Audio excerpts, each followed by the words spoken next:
বিভিন্ন প্রয়োজনে আমরা বিভিন্ন ধরনের মেমোরি কার্ড ব্যবহার করি, যার বেশিরভাগই মাইক্রোএসডি বা টিএফ কার্ড।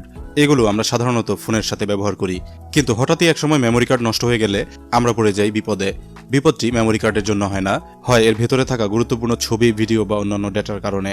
এরকম দিশেহারা মুহূর্তকে পুঁজি করে ইউটিউবে তৈরি হয়েছে ভিডিও। এগুলোর ভিউর পরিমাণ দেখলেই বোঝা যায় কত মানুষ হন্যে হয়ে খোঁজে ডেটা রিকভারির পথ। দেখুন এরকমই একটি ডেটা রিকভারি মেথড।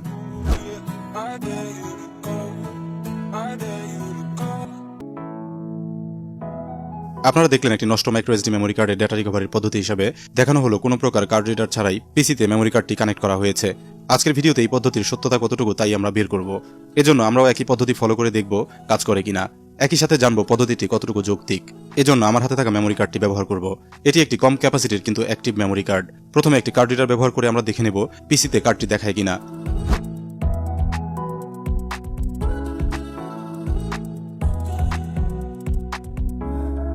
আপনারা দেখতে পাচ্ছেন কার্ডটি দেখাচ্ছে এবং এতে কিছু ইমেজ ফাইল রয়েছে যেগুলো ওপেন হচ্ছে। এবার ভিডিওটিতে দেখানো পদ্ধতি অনুযায়ী সংযোগগুলো ফলো করে একটি ইউএসবি কেবল সংযুক্ত করব কার্ডটির সাথে। এজন্য এই ইউএসবি কেবলটি ব্যবহার করব।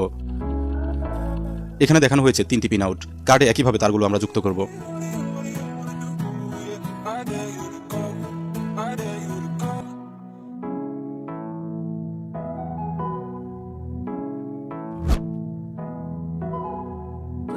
দেখানো পদ্ধতি অনুযায়ী সর্বমোট 3টি তার যুক্ত করতে হতো, আমরা তাই করেছি। চলুন এবার পিসিতে কানেক্ট করে দেখি।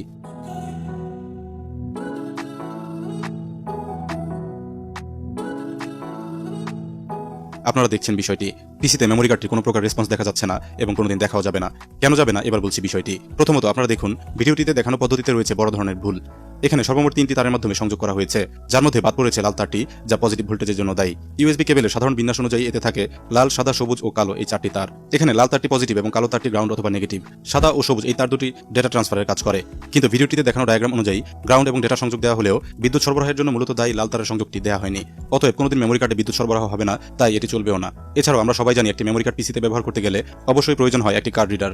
কার্ড রিডারের সার্কিটে থাকে একটি মাইক্রোচিপ। এই চিপটিতে থাকা প্রোগ্রাম ও কার্ড রিডারের অন্যান্য প্রয়োজনীয় কম্পোনেন্টগুলোর সাহায্যে এটি চিনতে পারে নির্দিষ্ট কোনো ধরনের অথবা মাল্টিপল টাইপের মেমোরি কার্ড। এগুলোর মাধ্যমে কার্ডের ধরন চেনার পাশাপাশি কার্ড রিডারটি বুঝতে পারে মেমোরি কার্ডের ক্যাপাসিটি কতটুকু। একইভাবে ফোন, ল্যাপটপ অথবা ক্যামেরা সহ অন্যান্য ডিভাইসে ইন্টিগ্রেটেড থাকে মেমোরি কার্ড রিডার মডিউল, যার মাধ্যমে ডিভাইসগুলো চিনতে পারে বিভিন্ন ধরনের মেমোরি কার্ড। এজন্যই আপনারা দেখে থাকেন বিভিন্ন ডিভাইসগুলোতে উল্লেখ করা থাকে সর্বোচ্চ মেমোরি কার্ড সাপোর্টের বিষয়টি। আশা করি বিষয়টি আপনাদের বোঝাতে পেরেছি। এই বিষয়ে কোনো প্রশ্ন থাকলে কমেন্টের মাধ্যমে করতে পারেন। ভিডিও আজ এখানেই শেষ করব। ভিডিওটি ভালো লাগলে লাইক ও শেয়ার করবেন। যাওয়ার আগে চ্যানেলটি সাবস্ক্রাইব করে বেল আইকনে ক্লিক করে দিবেন এরকম ফেক ভিডিওগুলো সম্পর্কে জানতে। ধন্যবাদ সবাইকে ভিডিওটি দেখার জন্য।